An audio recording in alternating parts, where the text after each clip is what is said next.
Disney. Ustedes pensaron que ella ahora va a venir. Una pregunta, sí. I don't know where. ¿Qué cambió?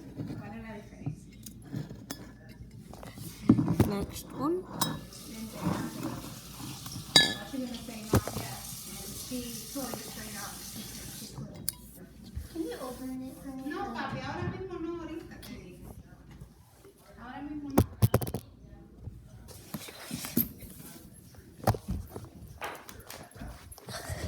Raya and Sisu need to cross a place full of sharp rocks. The girl uses her silver sword to grab the ceiling and cross with the dragon. Raya realizes that if she picks up the stone, she will fall into a trap. So, she decides to use a stick to keep the skeleton's arms still in the same position as she picks up the jewel. Their plan worked and they now have 2 shards. When touching that piece of jewelry, Sisu turns into a woman. Her sister, Renee, has the ability to shapeshift. Now that power is under Sisu's dominion. Seconds later, Namari appears with her gang and asks what Raya is up to. She is surprised to see that the girl has finally got a new friend. The cat girl wants to know why Raya is stealing the pieces of jewelry and the young girl claims that she is only doing it for power. Raya returns the dragon scroll from the kingdom of Fang as she knows this is why Namari is after her. However, the girl still orders her guards to capture her enemy. To escape this situation, Raya's only option is to trigger the trap in this way. Buy time so that she and Sisu can escape. They make it through the gate, but Namari follows close behind. Raya uses a toot and boom to distract the girl and runs to Tuk Tuk. At that moment, they start being chased and Raya has the brilliant idea of jumping into the river, because, like Druins, cats don't like water. Luckily, there was a small boat nearby. When they board it, they are greeted by a boy who serves them some snacks. Bone owns that boat and uses it as a restaurant for a living as his entire family has been turned to stone. Seeing their enemies approaching, Raya offers the boy money to take them to town. Sisu decides to help and uses her skills as a water dragon to take the boat away from shore.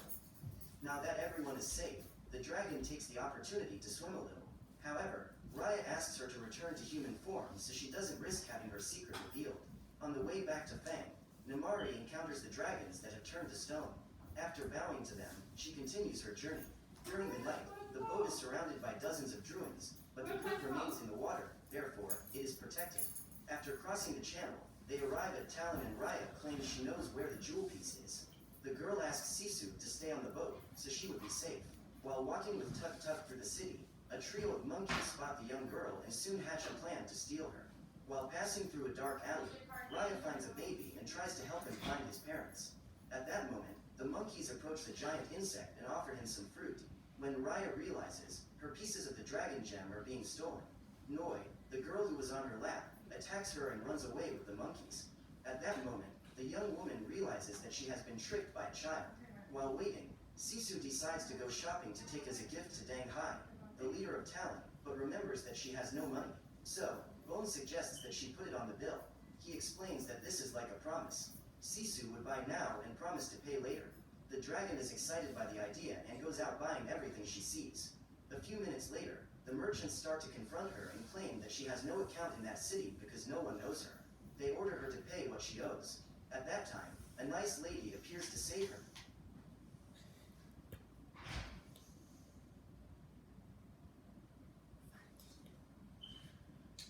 They have turned to stone and, heartbroken to see that situation, the girl decides to help them. Raya asks them to distract the guards while she breaks into the castle. In exchange, they could eat all they wanted on Bone's boat. When she arrives at Dang Hai's palace, the young woman discovers that the man has turned to stone. Therefore, the piece of jewelry was with Dang Hu. Sisu informs her that she was looking for some gifts to deliver to Dan Hai, the head of that kingdom. So the old woman promises to take her to him. However, when she walks through the gates, she finds that everyone there has turned to stone. A Druun appears and tries to attack her, but is repelled by the piece of jewelry in Dang Hu's hands. The woman orders Sisu to tell her where she can find the other pieces of jewelry and the girl is disappointed that she has been tricked. As far as she could remember, humanity was fair and trustworthy, but that was all in the past. The woman threatens to arrest her there if she doesn't give her the information she needs. However, luckily for Sisu, Raya and Tuk Tuk show up to save her. The girl steals the piece of the jewel from the woman's hands and gives it to Sisu, who, by touching it, acquires the power of her brother Jagan's Mist. When they arrive at the boat, they find Bone serving food to the girl and her monkey friends. Now that the quest is complete, they make their way towards the next realm. In Fang, Veranda receives bad news from her general. The woman claims they are running out of space and need to expand to the mainland. The problem is, by doing so, the entire realm would be susceptible to the threat of the Druids. At that time, Namari appears and informs them that he may have the solution they need. The girl informs her that she found Raya and discovered that she is collecting the other pieces of the gem. Her plan was to take the royal army to the Kingdom of Spine to intercept it. Veranda, her mother, accepts the young woman's request and orders the general to prepare the royal army so that Namari can command it. Back on the boat, Sisu is thoughtful. She says it's hard to be a human being because people have small heads, no tails, and lie to get what they want. Upon hearing this, Raya states that the world is destroyed, therefore, no one can be trusted. But Sisu counters by saying that perhaps the world is destroyed precisely because people don't trust each other. At that time, Raya remembers her father because he thought like Sisu and ended up being stabbed in the back. When they arrive in Spine, Sisu takes a pot filled with delicious food that Bone had prepared and runs away. Raya goes after her and the dragon claims that she will prove to the girl that she is wrong. But when they approach the gates, they both end up being captured and tied up inside the cabin of a completely bizarre guy. However, Raya soon realizes that he is just a lonely man looking for company. Tuk Tuk and the rest of the team break into the cabin and the monkeys tie up Tom. Bone informs her that Namari and her army are at the gates and Raya soon hears the girl's voice. She orders the people of Spine to hand over Raya, otherwise they will invade the kingdom. Looking out the window, Raya realizes that the entire population has been turned to stone and Tong reveals that he is the only survivor of the battle against the Druids. Raya asks her friends to flee while she distracts Namari and the others. Before leaving, she asks Tong to help her friends escape through another exit and gives him her vote of confidence. The girl opens the gates and both face each other. Raya uses her father's sword to fight and disarm her enemy, but ends up being knocked down soon after. She gets up and engages in hand-to-hand combat with Namari. At that time, Raya is defeated and Sisu decides to come back to help her. The dragon uses its wings to counter the warrior's vision and comes face to face with Namari. The girl gets emotional to see Sisu alive and is completely speechless. So, Raya takes the moment to run away. Now that their new friends have discovered that Sisu is a dragon, they decide to join them in their quest to fix the world. Tong hands over his piece of the jewel and Sisu acquires the rain magic, which belongs to her older brother Pengu. She uses the raindrops to form a ladder and ascend to the heavens. After having fun for a few minutes, she falls into the water. Later, Sisu takes Raya to Heart, her homeland. From above, she manages to see the statue of her father, and when she realizes it, she is already on the mountain where Benja hid the dragon jewel. Sisu informs that, 500 years ago, it was there that everything happened. She presents the statues of her brothers and tells them that they were the last dragons. In the battle against the Druids, all the dragons were turned to stone, except for Sisu and her brothers. However, Pengu, her older brother, refused to accept defeat and decided to make one last attempt. They united their powers in a sphere that later became known as the Dragon's Gem. Finally, they chose Sisu to take possession of the jewel and save that world. She says she doesn't know why she was chosen. However, she knew she trusted them and they trusted her. When Sisu felt her brother's faith in her, she grew stronger than she could ever have imagined and thus managed to banish the Druids from the Earth's surface. After revealing her story, Sisu asks Raya to trust Namari again, as this could be the solution they were looking for. Now the group must head to Fang in search of the last piece of the Dragon Gem. Namari arrives at her kingdom and informs her mother about the dragon that was with Raya. She claims that Sisu can fix everything they destroyed and bring everyone back. Then Veranda claims that when everyone is back to normal, Fang's kingdom will be persecuted as the other lands blame them for what happened. So, the woman asks Namari to be calm, as she already has an action plan to put into practice. That night, Raya decides to follow Sisu's plan and ask for Namari's help. At her request, Noi and the monkeys bring the girl a package containing the dragon necklace along with a note. While having dinner on the boat, Raya and her friends see Namari's signal and go to find her. The girl has the piece of jewelry and gives it to Raya. At that moment, Sisu appears and intends to unite all the pieces of the jewel to bring people back. However, this was just another trap by Namari. She points a crossbow at Raya and orders the girl to hand over all the pieces of the jewel. Sisu tries to change her mind, but Raya realizes that Namari is about to shoot and uses her sword to try to stop her. At that moment, the dragon is hit in the chest and falls into the water. So, Namari takes her piece of the jewel and runs away. The water that surrounded that realm begins to disappear. Without the last dragon, the humans lost the only resource they had to stop the Druids. The evil creatures approach the palace and Raya, blinded with rage, goes after Namari. As everyone fled, she breaks into the castle and confronts the girl. Her mother had just turned to stone and they both start a duel. They exchange a few sword blows and Raya's friends use the other gem shards to save the residents of Fang. The palace is crumbling, but still, Raya's wrath keeps her from leaving until she defeats her greatest enemy. The girl manages to disarm Namari and is about to kill her, but decides to leave when she sees her friends fighting outside. She joins them and helps save those people. As they were about to cross the gate, the Druins surround Tuk Tuk, but the animal is saved by Namari. Suddenly, the ground beneath them collapses and the Druins manage to surround them. Raya finds Sisu's necklace and remembers what the dragon said. She remembers that the most important factor that allowed Sisu to save the world was trust. Both her trust in her brothers and her brothers' trust in her. So, Raya asks them to give her their jewels, as the only way to fix the world is to trust each other. However, her friends claim that it is impossible to trust Namari after all she has done. So, Raya decides to take the first step. She hands over her piece of jewelry to the girl and accepts her fate. Seeing this, her friends decide to do the same and give their piece of the jewel to Namari. One by one, they join Raya and turn to stone. Namari sees an exit and thinks about escaping from there. However, she gives up on this idea and decides to stay to reassemble the jewel. However, her plan doesn't work and the dragon gem goes out. Namari joins Raya and is also turned to stone. Minutes later, when the Druins are gone, the gem glows again and dissipates its magic.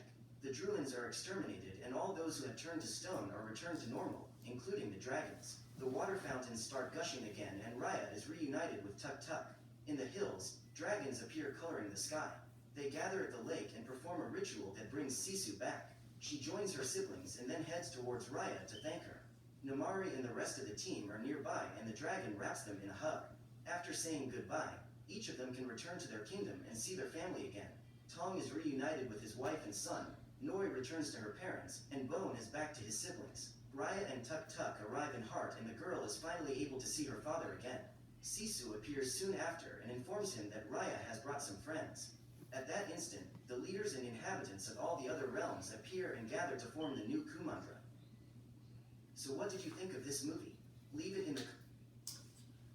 I'm just telling you right now, this is gonna be the final one that you come to me and do that again, okay?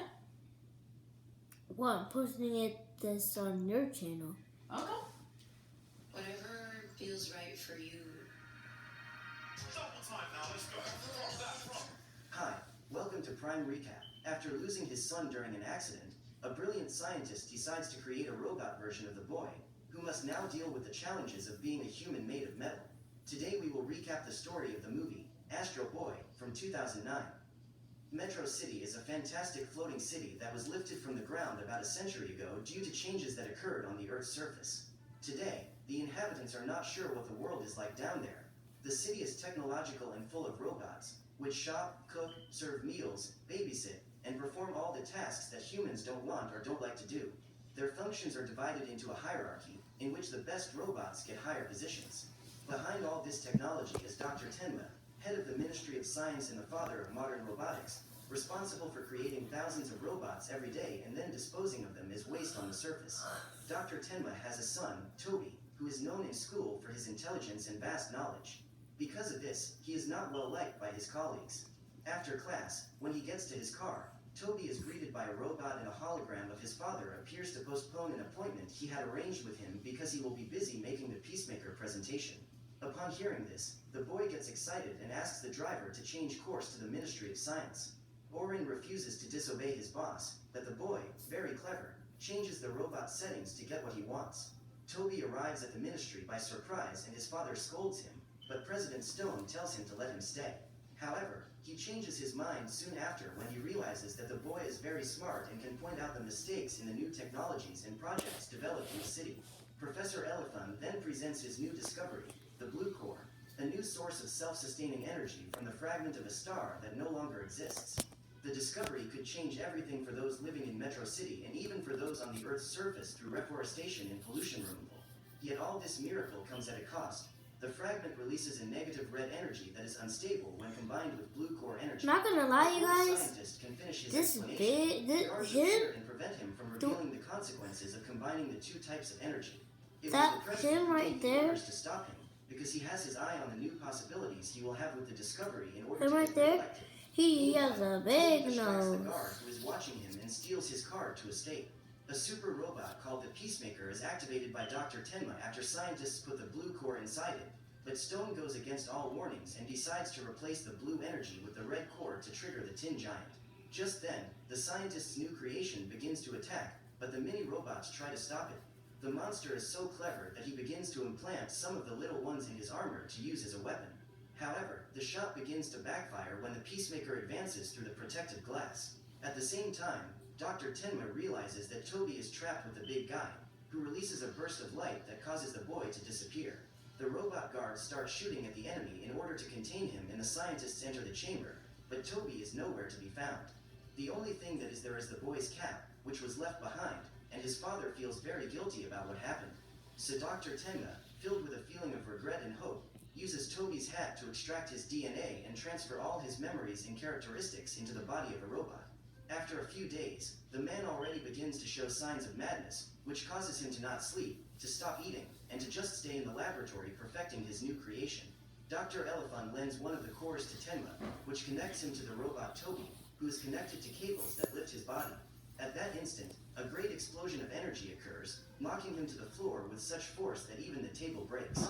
Everything seems to be lost, but Toby finally gets up and embraces his father. Dr. Tenma waits for his son to wake up at his bedside, but the boy feels strange. However, the scientist assures him that nothing wrong has happened, hiding the fact that in reality he is no longer human. Orin notices the change in the boy, but his boss prevents him from telling what is happening. Toby is then informed that he will no longer go to school and will stay at home with his father, who intends to abandon his career at the Ministry of Science. Dr. Tenma teaches formulas to his son, who after solving the exercises with excellence, gets distracted by making a little animation with the calculations on the computer screen. Disappointed, his father decides to bring books for the child to study. In one of these books, Toby sees one of Leonardo da Vinci's works on flight. At that moment, he decides to go look for Orin and asks for his help in making several miniatures of airplanes and flying objects. His father suddenly arrives and scolds the boy after seeing the mess he has made on the premises. Soon after, the man is saddened to see Orin wearing his son's cap. Toby tries to console him by saying that he doesn't mind the robot wearing the object, but it is all in vain as the doctor remembered his dead son upon seeing the hat. Tenma calls Professor Elephant, feeling frustrated by the mistake he has made. He does not feel that the robot boy is his son, and at the same time Toby wonders why his father is trying to avoid him. Some robots that are cleaning the window make fun of the boy for looking like a human. Toby then gets angry and opens the window to grab the cleaning robot, which moves away putting the boy on the edge of the cliff. He then loses his balance and falls from the building at high speed, but does not reach the ground. Unexpectedly, rockets appear at his feet and Toby discovers that he can fly. While having fun, he ends up throwing himself at everything and everyone, because he still has no control over his new power. During the ride, he is caught on camera.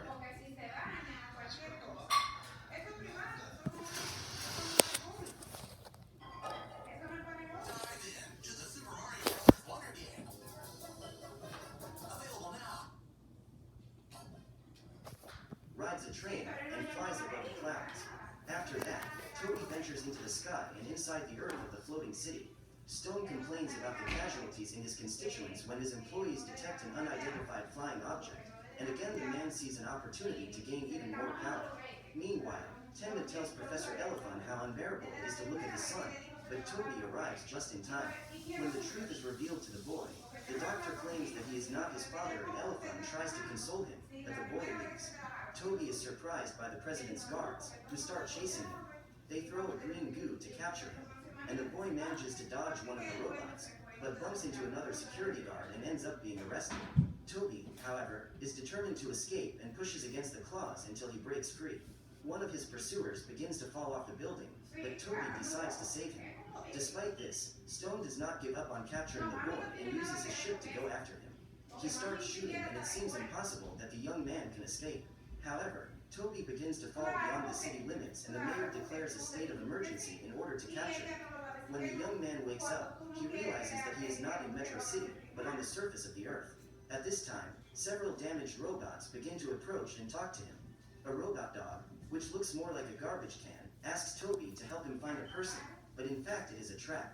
The dog then pushes the poor boy away, revealing several human children who were lurking around waiting to surround him.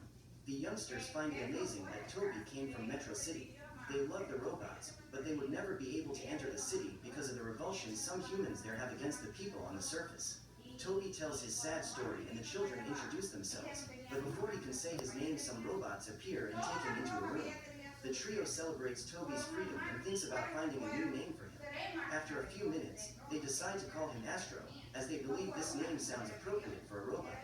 Even though they have vowed not to hurt the humans, the robots feel controlled and want to put an end to this by capturing the surface mechanic named Hamid, who is responsible for restoring several tin men on the scene.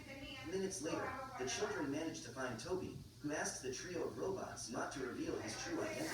From then on, in order to avoid being discovered, he introduces himself as Astro. The president goes to see Dr. Tenma about the blue core being used to create Toby's robot, but the doctor is very saddened by his mistake, so he accepts the proposal to retrieve the boy and deactivate him, giving the blue core to Stone to use in Peacemaker. Meanwhile, Astro walks across the surface with the children to his hideout. Hamid is the only adult in the place, and the kids bring him various junk parts to fix or incorporate into other robots. The man also came from Metro City and now owns a workshop on Earth.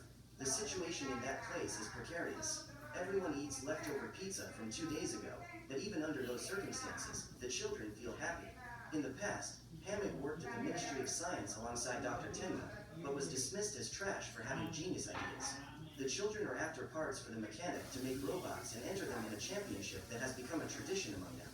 The robot dog now tries to draw on the Earth and warns Zane that Astro is not made of flesh and blood, but the boy doesn't even understand what the animal means. Astro gets excited when he finds a huge old robot, but the children come to the conclusion that he is too old and will never work. Even so, the boy analyzes his system and, incredibly, manages to connect the century-old robot with the energy of the blue core. Hamid is trying to teach a robot to fight and is surprised by the children's tin monster, which squashes the little guy like a bug. At that instant, everyone is shocked to see that Astro has managed to fix the giant. Hamid uses a detection machine and realizes that the robot has absurd energy, which is also emitted by Astro, but nobody pays much attention to this detail. They give the giant a bath and, after painting him, decide to call him Zog. After all the mess, Cora almost falls, but Astro manages to save her by using his flight system without her realizing it. While playing with the tin dog, Astro is surprised to see the young woman trying to call Metro City, but without any success. So he takes the phone from her hand and uses his power to activate it. In fact, Cora is trying to talk to her parents who are on the floating city, from where she escaped. The girl trusts Astro to keep her secret. In the face of this, the robot boy finally himself, but ends up saying that he feels strange, as if he were a foreigner, so he decides not to open up. The Revolutionary Front robots are on the prowl, hiding in boxes, in order to carry out their revolutionary plan during the performance by Hamid and Zog around the city. Astro discovers that the championship held by the mechanic is a robot fight, in which Zog will have to duel